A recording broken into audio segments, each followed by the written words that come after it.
بسم اللہ الرحمن الرحیم۔ السلام علیکم دوستو، میں ہوں Nafeel Khan, motivational speaker, life coach اور ٹرینر۔ مجھے امید ہے کہ آپ تمام دوست خیریت سے ہوں گے۔ دوستو، آج جس ٹاپک کو ہم ڈسکس کرنے جا رہے ہیں وہ ہے کہ بچوں کو اپنی چوائس پہ کچھ بننے دیں۔ آپ نے بہت سارے لوگوں کے ٹیلی ویژن، سوشل میڈیا، اخبارات میں انٹرویوز دیکھے سنے ہوں گے، پڑھے ہوں گے کہ میں رائٹر بننا چاہتا تھا لیکن میں ڈاکٹر بن گیا، میں ڈاکٹر بننا چاہتا تھا لیکن میں ڈائریکٹر، فلم کا ایکٹر بن گیا۔ یہ کچھ واقعات وہ حادثاتی طور پہ بتا رہے ہوتے ہیں، یا کچھ کی فیلڈ یوں کہہ لیں کہ اور ہے لیکن تعلیم انہوں نے کچھ اور حاصل کی ہوئی ہے۔ کسی نے میڈیکل کی تعلیم حاصل کی لیکن وہ انجینئر بن گیا، کسی نے انجینئرنگ کی لیکن وہ پائلٹ بن گیا۔ یہ تو کچھ حادثاتی معاملے ہو سکتے ہیں، لیکن جب آپ کا بچہ اسکول، کالج، یونیورسٹی میں ہے تو کوشش کریں کہ اسے اپنی چوائس پہ پڑھنے دیں۔ بچے جب بھی نرسری، پریپ سے تعلیم شروع کرتے ہیں تو والدین کا یہ رائٹ بنتا ہے کہ وہ بچے کی چوائس کو دیکھیں، بچہ کیا بننا چاہ رہا ہے، کس طرف جانا چاہ رہا ہے۔ ہمارے ہاں تو اتنا معاشرے میں ٹرینڈ ہے، آپ مثال کے طور پہ کسی جگہ ایک فوٹو اسٹیٹ کی شاپ کھول لیں، آپ کے آس پاس لائنیں لگ جائیں گی، سارے فوٹو اسٹیٹ کی شاپ کھول لیں گے۔ آپ کسی جگہ ایک ڈیری ملک کی شاپ کھول لیں، پوری مارکیٹ میں ڈیری ملک کھل جائے گا۔ اس لیے کہ ہم نقل کرنے والے لوگ ہیں، ہم عقل سے کام نہیں لیتے، ہم کاپی کرتے ہیں، ہم دوسرے کے پاؤں پہ پاؤں رکھتے ہیں۔ یہی ٹرینڈ، یہی حال تعلیم کا ہے۔ ایک بچہ جو ہے میڈیکل میں ہے، وہ کامیابی لے رہا ہے، وہ جینیس ہے، تو محلے کے تمام والدین کہیں گے آپ نے بھی میڈیکل میں داخلہ لینا ہے۔ ایک بچہ انجینئرنگ میں ٹاپ کرتا ہے، تمام ماں باپ اپنے بچوں کو مثال دیتے ہیں، دیکھو اس نے انجینئرنگ میں ٹاپ کیا، آپ کو بھی کرنا چاہیے۔ وہ یہ نہیں دیکھتے کہ ان کے بچے کی چوائس انگلش میں ہے، میتھمیٹکس میں ہے، سوشیالوجی میں ہے، سائیکالوجی میں ہے۔ پھر یہاں سے جب بچے میٹرکولیشن کے لیول سے آگے کالج تک جاتے ہیں، پھر بھی وہی حال ہے۔ میٹرک تک ہم نے جو ہے وہ سائنس پڑھی ہوئی ہے، آگے ہم پری میڈیکل رکھ لیتے ہیں۔ میٹرک تک ہم نے جو ہے وہ سائنس پڑھی ہے، آگے ہم پری انجینئرنگ رکھ لیتے ہیں۔ پھر 2 سال وہاں پر پڑھائی کرتے ہیں، ہم کہتے ہیں نہیں، پھر ہمیں سائنس کے جو ریلیونٹ سبجیکٹ ہیں ان میں واپس آنا چاہیے۔ ہم نے میٹرک میں آرٹس پڑھی ہے لیکن انٹرمیڈیٹ میں ہم سائنس رکھنا چاہ رہے ہیں، یا انٹرمیڈیٹ میں ہم سائنس سے پھر آرٹس کی طرف لوٹ آتے ہیں۔ یہ وہ ساری چیز ہے کہ تعلیم کے اندر ہمارا جو ہے وہ ڈیسیژن کلیئر کٹ نہیں ہے۔ جب ڈیسیژن ہی کلیئر کٹ نہیں ہے، آپ نے ٹارگٹ ہی نہیں فٹ کیا، تو پھر آپ کہاں پہنچیں گے؟ اب بچے کسی اور لائن پہ چلنا چاہتے ہیں، ان کا انٹرسٹ تعلیم کے اندر کسی اور شعبے میں ہے، والدین انہیں کسی اور طرف لگائے ہوئے ہیں۔ اس سے کیا ہوتا ہے کہ بچوں کی تمام تر صلاحیتیں بری طرح متاثر ہوتی ہیں۔ جو بچہ میڈیکل میں ٹاپ کرنا چاہتا ہے، ماں باپ اس سے انجینئرنگ کا رزلٹ مانگتے ہیں۔ جو بچہ انجینئرنگ میں بیٹر ہے، ماں باپ اسے میڈیکل میں لانا چاہتے ہیں۔ جو بچہ آرٹس کے سبجیکٹ میں بیٹر ہے، ماں باپ چاہتے ہیں کہ وہ سائنس کا بہترین طالب علم بنے۔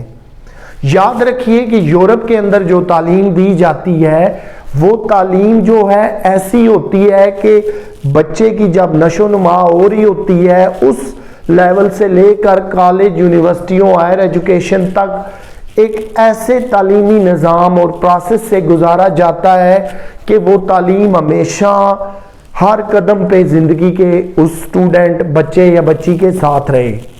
ہمارے ہاں یہاں پر رٹا سسٹم ہے، ہمارے ہاں یہاں پر زبانی کا رواج ہے، ہمارے ہاں یہاں پر پریکٹیکل ہے تو بہت کم ہے، تھیوری ہے تو وہ بہت کم ہے۔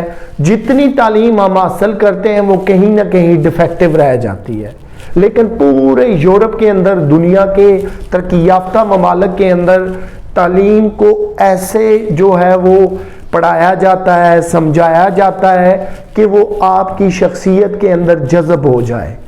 صرف یہ نہیں کہ تعلیم کو اپنے اوپر طاری کر لینا، اس کے رٹے لگا لینا، اس کی ڈگریاں حاصل کر لینا، ایسا نہیں ہے۔ جہاں آپ کو پریکٹیکل چاہیے وہاں پریکٹیکل ہوگا، جہاں تھیوری کی ضرورت ہے تھیوری ہوگی، جہاں زبانی کچھ پڑھنا لکھنا سننا یاد رکھنا وہاں زبانی ہوگا، جہاں نالج کی بات آئے گی وہاں نالج ہوگا، جہاں جرنل انفارمیشن پرویل کرے گی وہاں آپ کی جرنل انفارمیشن بہت ٹھیک ہونی چاہیے۔ تو ٹاپک یہی ہے کہ ماں باپ کبھی بھی بچوں کو فورس مت کریں، انہیں دیکھیں کہ بچے کا لیول آف انٹرسٹ کس طرف جا رہا ہے، کیا جس طرف جا رہا ہے ماں باپ اس طرف بچے کو جانے دے رہے ہیں۔ ہونا تو یہ چاہیے کہ والدین بچے کو بیک اپ دیں، اس کی پشت پہ کھڑے ہو جائیں، اس کی حوصلہ افزائی کریں، اسے بتائیں کہ yes you are going in a right direction, کہ آپ صحیح سمت میں ٹریول کر رہے ہیں۔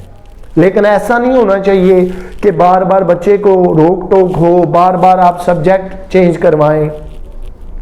کالج لائف میں تو میں نے خود تجربہ کیا کہ بہت سارے اسٹوڈنٹ بار بار جو ہے وہ سبجیکٹ چینج کر رہے ہوتے ہیں، اسی طرح کئیوں کے سال ضائع ہو جاتے ہیں، کئیوں کی تعلیم میٹرکولیشن تک کچھ تھی، کالج کے اندر کچھ ہے، ماسٹر لیول پہ جاتے ہیں تو کچھ ہو جاتی ہے۔ آپ ایک لائن میں چلیں گے تو آپ جو ہے اسپیشلائزیشن تک پہنچ جائیں گے، آپ ڈاکٹر بن جائیں گے، سرجن بن جائیں گے، ٹاپ کے لائر بن جائیں گے، کسی بھی ٹاپ کے انجینئر بن جائیں گے، فیلڈ میں جا سکتے ہیں۔ شرط یہ ہے کہ آپ کا level of interest, level of education ایک جیسا ہونا چاہیے۔ اگر آپ بار بار چینج کریں گے، والدین اس کے اندر انٹرفیرنس کریں گے، بچے کی جتنی نشو و نما تھی، اس کی جتنی کوالٹیز تھیں، اس نے جتنا بیٹر علم حاصل کرنا تھا وہ بات ختم ہوگی۔ اس لیے بچوں کو چوائس ضرور دیں، صرف یہاں تک ہی نہیں، جب عملی زندگی میں مثال کے طور پہ کوئی بچہ کاروبار کرنا چاہتا ہے لیکن ماں باپ فورس کرتے ہیں کہ آپ نے ہر صورت جاب حاصل کرنی ہے، کاروبار کے اندر اس کا ذہن بہترین ہے، اس کے ذہن میں نئے نئے آئیڈیاز ہیں، وہ چاہتا ہے کہ میں اپنا بزنس سٹارٹ کروں اور کہیں کا کہیں نکل جاؤں، لیکن والدین فورس کرتے ہیں نہیں آپ نے ہر صورت جاب حاصل کرنی ہے، 5ویں اسکیل 7ویں 10ویں جس مرضی گریڈ کی جاب مل جائے آپ نے کرنی ہے۔ ایک بچہ جو ہے وہ CSS کرنا چاہتا ہے، سول اسپیشل سروسز کی طرف آنا چاہتا ہے، لیکن والدین فورس کرتے ہیں نہیں ہمیں تمہاری یہ تعلیم زیادہ لمبی نہیں چاہیے، اب تمہیں بزنس سٹارٹ کر لینا چاہیے۔ یہ وہ چیزیں ہیں کہ جہاں آپ بچوں کو اپنی چوائس پہ کچھ بننے نہیں دیتے، تو پھر بچے کی جتنی بھی سکلز ہیں ذہنی جسمانی وہ ساری متاثر ہوتی ہیں۔ کوشش کریں تعلیم کے اندر، پریکٹیکل لائف کے اندر، اسی طرح جب ازدواجی زندگی شروع ہو رہی ہے اور پھر تمام تر زندگی میں والدین اگر دیکھیں کہ ان کا بچہ رائٹ ڈائریکشن میں جا رہا ہے تو والدین اس کی حوصلہ افزائی کریں، نہ کہ اسے جو ہے وہ ڈسکریج کریں، اسے ڈسہارٹ کریں اور مایوس کریں۔ تو دوستو یہ تھا آج کا ٹاپک، مجھے امید ہے آپ کو پسند آئے گا، آپ اپنا فیڈ بیک اور کمنٹس ضرور دیجئے گا جس کا مجھے آلویز انتظار رہتا ہے۔ اپنا خیال رکھیے، اللہ حافظ۔